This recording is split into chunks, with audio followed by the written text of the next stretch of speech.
चलो प्रेमियों जल्दी से आ जाओ, सत्संग का आखिरी दिन है। चलते चलाते कुछ बच्चों को सुनो।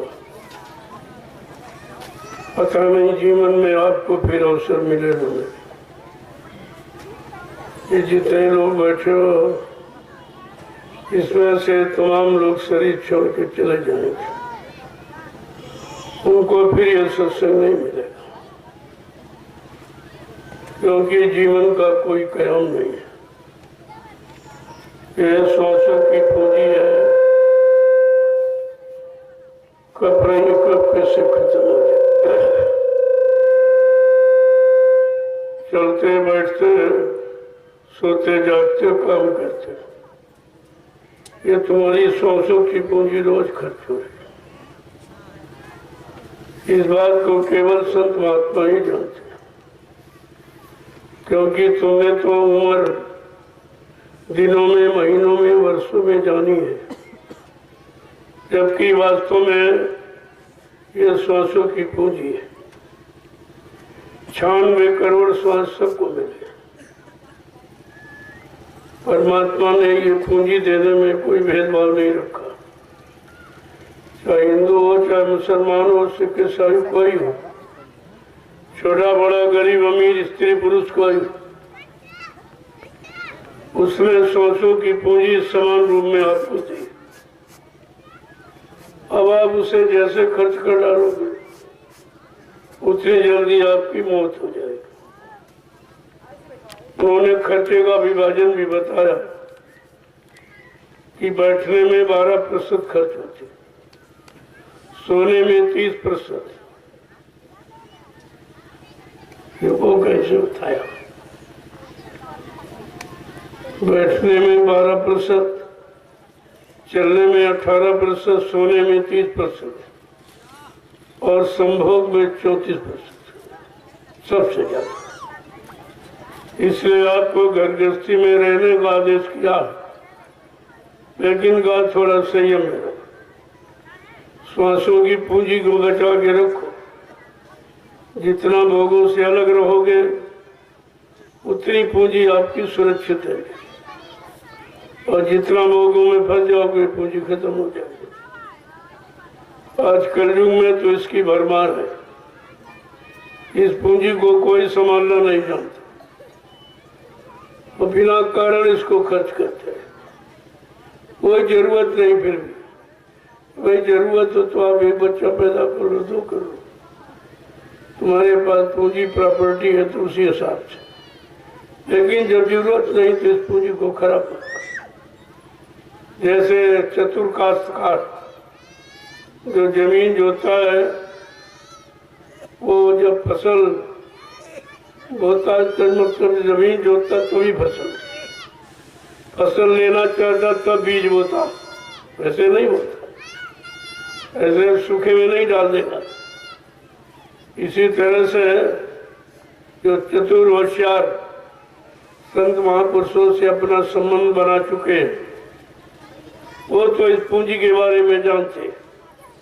इस श्वासों की पूंजी हमें किस तरह से संभाल के रखनी चाहिए, तो आपका जीवन बढ़ जाएगा। वो तो तुम्हारे हाथ में घटाना बढ़ाना ये अधिकार आपको मिला हुआ, लेकिन इसको तो कोई प्रयोग करना चाहता। इस कलयुग में तो कोई नहीं चाहता। एकदम भोगों के दीवाने, सारा जीवन भोगों में खर्च कर बर्बाद कर रहे हैं। और जो मानव शरीर 100 वर्षों के लिए मिला है तो 50 में तुम्हारा खेल खत्म हो जाता। जीवन का पूरा समय भी नहीं व्यतीत कर पाते और जीवन का पूरा लाभ भी नहीं ले पाते। कि मानव शरीर तुमको किस लाभ को पाने के लिए मिला, ये तो कोई जानता। कि मानव जीवन परमात्मा की प्राप्ति के लिए, ये भोगों के लिए नहीं मिला। और गोस्वामी जी महाराज ने रामचरितमानस को लिखकर आपको यही बताया, इस मनुष्य मंदिर की संभाल कैसे करो। ये बेस कीमती है, ये अमूल्य है, अमूलक, इसकी कोई कीमत। जो 88 लाख 83,99,999 योनियां और जो और शरीर है उनमें से ये मानव जीवन सर्वश्रेष्ठ है। लेकिन कब? जब आप इसको संभालना जान लो। इसके खर्चे के बारे में जानकारी ले लो कि जो पूंजी 96 करोड़ श्वास मिले हैं उनको हम कैसे खर्च करें कि हमारा काम भी न रुके और हमारा जीवन सुरक्षित बना रहे, निरोग, कोई रोग बीमारी नहीं। ये भोगी हो गए तभी से आप रोगी हो। भोग रोग बन के निकले, भोग रोग का कारण है। और भोगों के बारे में किसी ने आपको बताया और तो बताया पूजा करो, पाठ करो, तीर्थ करो, व्रत करो, हवन जप तप गंगा स्नान, ये तो सब बताया। लेकिन यही नहीं बताया कि जो मानव शरीर मिला है इसकी जो पूंजी है श्वासों की, वो किस तरह खर्च की जाए कि संसार समाज परिवार का काम भी चलता रहे और पूंजी बच जाए और उस पूंजी को परमात्मा की प्राप्ति में लगा लो। तो तुम्हारे दोनों, इधर का भी काम उधर का। लेकिन तुमने तो वो काम किया है, ना हरि भजे न घर सुख पाए और बिरथा बिहाय गई और दुनिया ते प्यारे एको न गई। तुम्हारा तो एक भी काम नहीं और ये व्यर्थ में जीवन चला जाए। जन्म हो गया, मर गए, फिर मतलब क्या निकला? ऐसे तो जितने और भी शरीर हैं वो भी जन्म लेते मरते। ये जन्म मरण से छुटकारा पाने का शरीर है। ये जो मानव शरीर, ये मनुष्य मंदिर आपको मिला है, ये जन्म मरण से छुटकारा पाने के लिए। कि हम जन्म मरण से कैसे छुटकारा, और किसी शरीर में अधिकार नहीं है। तो 83,99,999 जो जिस्म शरीर है, मानव शरीर को छोड़कर उनमें भी जीवात्मा है, लेकिन जीवात्मा को परमात्मा से मिलने का अधिकार नहीं। ऐसा क्यों है? क्योंकि कोई शरीर एक तत्व का, कोई दो तत्व का, कोई तीन तत्व का, कोई चार तत्व, लेकिन मानव शरीर पांचों तत्वों से परिपूर्ण है। चित जल पावक गगन समीरा पंच तत्व या रचित शरीरा। जल पृथ्वी अग्नि वायु आकाश 5 मसालों को मिलाकर विचित्र कारीगरी से परमात्मा ने अपने हाथ से इस मनुष्य मंदिर को बनाया और इसी मनुष्य मंदिर में अपनी चेतन मूर्ति जीवात्मा को बैठा दिया। देखो ये असली मंदिर है और तुमको ये किसी ने बताया नहीं। असली मंदिर नकली मंदिरों में फंसा पड़ा जहाँ कुछ नहीं। तुम्हारे असली मंदिर में परमात्मा की चेतन यानी मूर्ति बैठी है और वहां तो बनी नकली मूर्ति, नकली मंदिर, नकली पूजा, और इसीलिए कोई लाभ नहीं मिला आपको। तो तुम्हें तो चाहिए था गुरु कोई खोज करो भाई, बिन गुर्रा कोई नहीं पाई। ऐसे समर्थ सदगुरु की खोज तलाश करो जिसने परमात्मा को पाया, वो मिल जाएंगे। तुम्हें भी परमात्मा से मिला देंगे जब उनके अनुसार आप चलोगे। वो सब तरफ से तुम्हारी मदद करे, तुम्हारे पापों को एक एक गिन गिन के निकाल देंगे। दर्शन देकर, स्पर्श करके, जूठन प्रसादी दे करके, महाप्रसाद बना करके, परमात्मा की सेवाओं में लगाकर तुम्हारे अनंत जन्मों के पापों के बोझों को हटा देंगे। तब ये जीवात्मा निकलता है, ऐसे जाने वाली नहीं है। ये आंख कान बंद करने से नहीं जाएगी, ये माला न घुमाने से थोड़ी चली जाएगी। ये तो क्यों बताया गया कि आंख बंद करो, कान बंद करो? क्यों तुमने आंख खोलकर ही बुरे पाप कर्म किए हैं और कान से गंदे अपशब्द निंदा आलोचना बुराई को सुना है और कहा इसलिए भजन के वक्त में अब इन कान आंखों को बंद करो। जो जीवात्मा में एक आंख एक कान मिला है उसे खोलो। जब वो खुल जाएंगे तो उधर का सुने। ये कान खुलते इधर सुनते हो, ये आंख खुलती इधर देखते हो, इसी तरह जीवात्मा की आंख खुल जाएगी और जीवात्मा का कान तो सब उधर दिखाई सुनाई देगी। उन लोक मंडल मुकामों में क्या हो रहा, ब्रह्मा जी क्या कर रहे हैं, ब्रह्मा जी कैसे हैं, विष्णु भगवान कैसे हैं, भगवान शंकर कैसे हैं, भगवान राम कैसे, कृष्ण कैसे, देवी देवता कैसे हैं, ये तो उधर सब रहते, इधर तो कोई नहीं। इधर तो मृत लोग हैं। यहाँ जो आया वो मर गया, यहाँ मरने के लिए आता, यहाँ कुछ। जब संत महापुरुष आते हैं तो आवाहन करके उनको बुलाते और तुम्हारे कुछ काम उनके द्वारा करा देते। ये तो इतिहास बता रहा कि संत महापुरुषों ने उन देवी देवताओं को जरूरत समझा तो आवाहन किया, रामकृष्ण को जरूरत समझा तो बुलाया और उससे धर्म की स्थापना और दुष्टों का संहार और भक्तों की मदद करा के कहा तुम जाओ अपने घर वापिस चले। फिर वो चले गए। कहने का मतलब है ये भी तो राज तुम्हें नहीं मालूम और ये किसी ने आपको बताया नहीं, क्योंकि यहाँ ये चर्चा नहीं है। यहाँ तीन तीन युगों से केवल शरीर के इंद्रियों भोगों की चर्चा, राजपाट धन दौलत, दुकान मकान नौकरी चाकरी, पति पत्नी बाल बच्चे, इसके अलावा यहाँ आपको कुछ नहीं मिलेगा। और ये सब जो मिलेगा ये तुम्हारा समय खत्म कर देगा, मिट्टी में मिला देगा और फिर ये मानव शरीर आपको मिलेगा। इसलिए मिला है तो इससे कुछ अपना काम बना दो। पहली बात तो ये जानो अपना काम क्यों, क्योंकि तुमने तो इसी को अपना काम समझा। खेती हमारी, दुकान हमारा, बिजनेस व्यापार नौकरी हमारी, घर मकान हमारा, पत्नी बाल बच्चे हमारे, रुपया पैसा धन दौलत हमारा। अगर तुम्हारा होता तो तुम्हारे साथ जाता, किसी के साथ गया।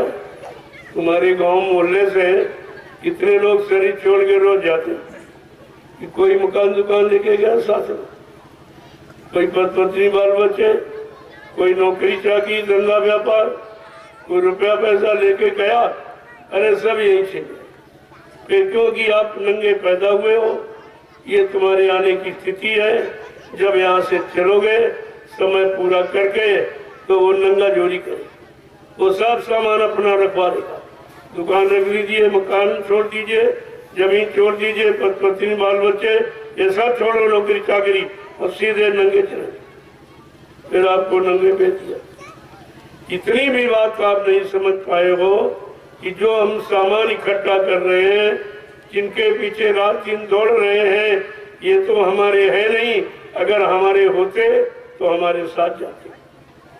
किसी साथ कोई गया, अरे पति मरा पत्नी साथ गई, या पत्नी मरी पति साथ गया, ये बेटा मरा मतलब बाप साथ गया, बाप मरा बेटा साथ गया, भाई मरा भाई साथ गया, कोई नहीं। कहा तुमने सच्चे अच्छे साथी का चुनाव ही नहीं कि तुम्हारा साथ देने वाला कौन है। इधर भी साथ है, उधर भी, इधर गंदगी और बुरे कर्मों से निकाले और पाक साफ निर्मल पवित्र करके तुम्हारे मन बुद्धि चित्त को, तुम्हारी जीवात्मा को घर पहुंचा दे। ये काम है, ये काम है संत महापुरुषों का। ये धरती मंडल पर यह काम कोई नहीं कर सकता। जिसने स्वयं किया, अपने आप को पाक साफ निर्मल पवित्र रखा, उसमें किसी तरह की कोई घृणा नहीं होती। जैसे लोग कहते हैं भाई तुम महात्मा हो, स्त्रियों के पास क्यों बैठते? हमने तू तो स्त्री से पैदा हुआ है, उससे कैसे अलग हो जाएगा? जिसने तुझे पैदा किया है उसी से घृणा करता। इतना भी तुझे मालूम कि वो तेरी माँ है, वो जन्म देने वाली है।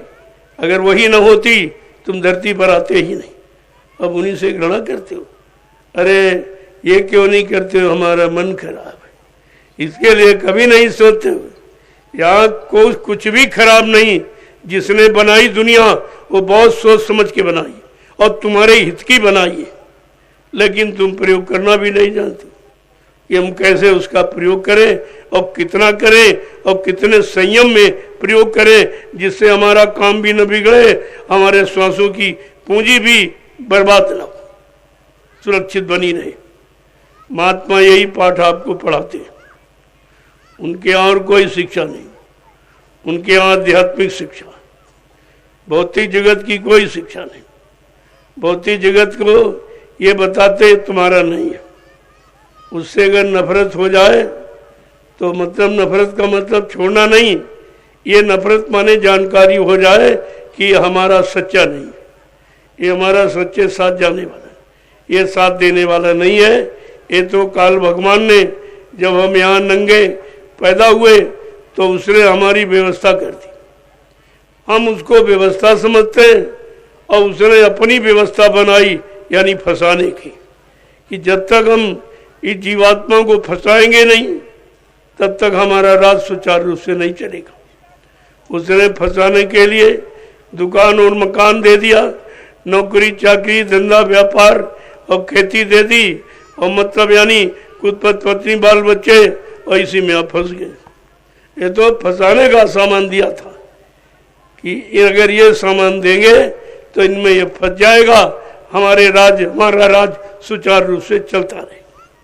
अपने राज को चलाने के लिए ये काल माया की व्यवस्था है, ये तुम्हारी नहीं है।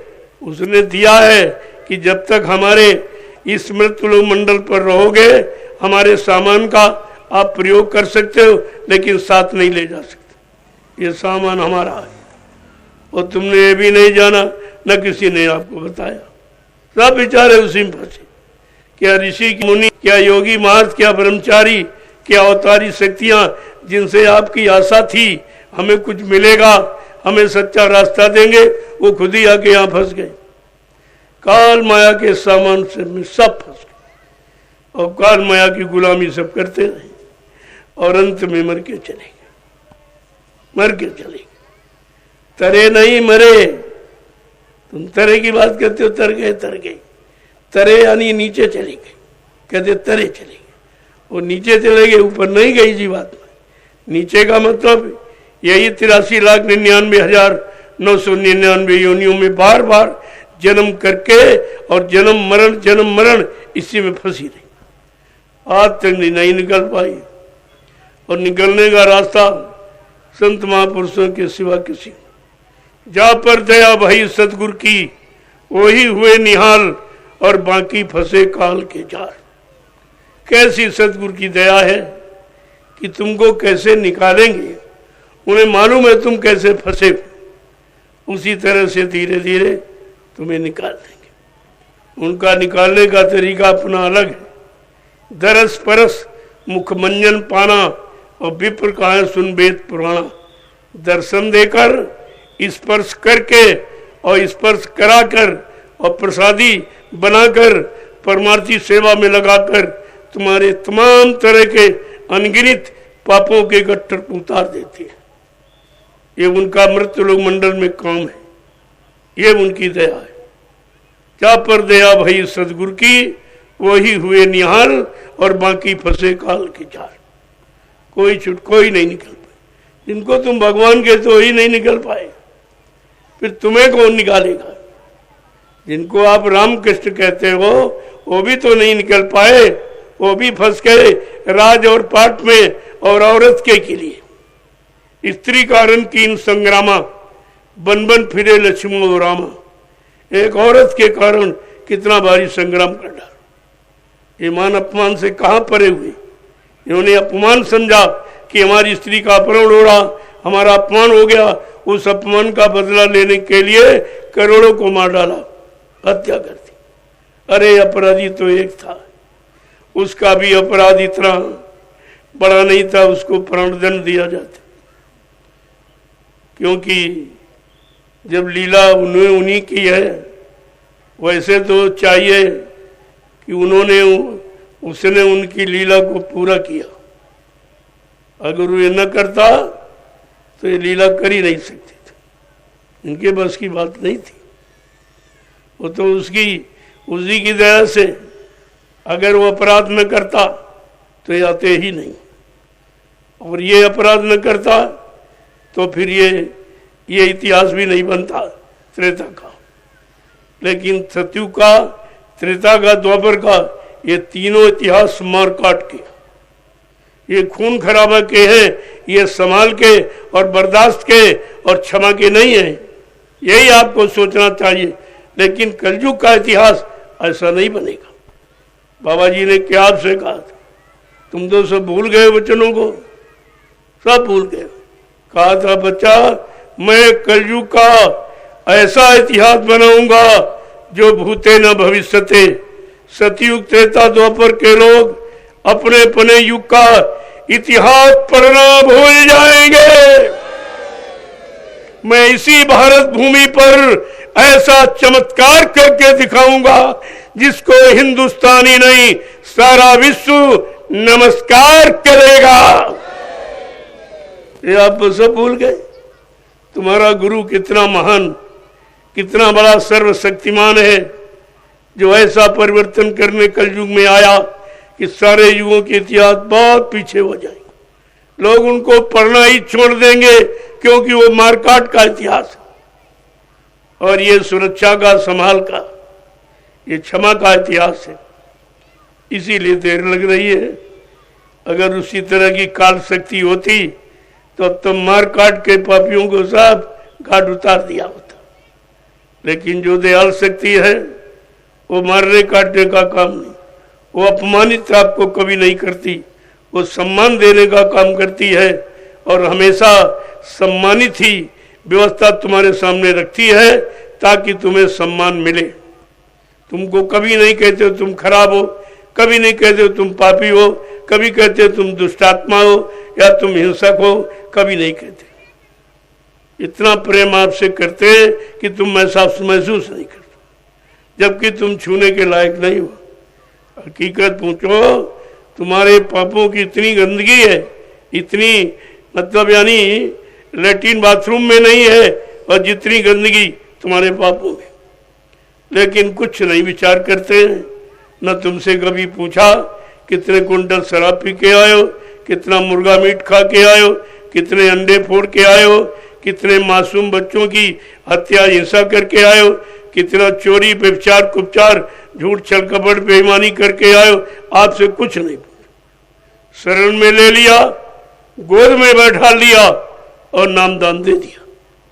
ये किसी शक्ति ने काम नहीं किया। ऐसे समर्थ गुरु को आपने बुला दिया जो भूमंडल पर कभी आया नहीं, ऐसी हमदर्दी कभी की नहीं, जीवात्माओं रूहों के साथ इतना रहम, इतनी कृपा दया की बरसात किसी ने नहीं की। फिर भी तुम्हारी समझ में नहीं आएगा। ये कलयुग का जीव कितना गंदा है, कितना खराब है कि उसके पास कोई पहचान नहीं।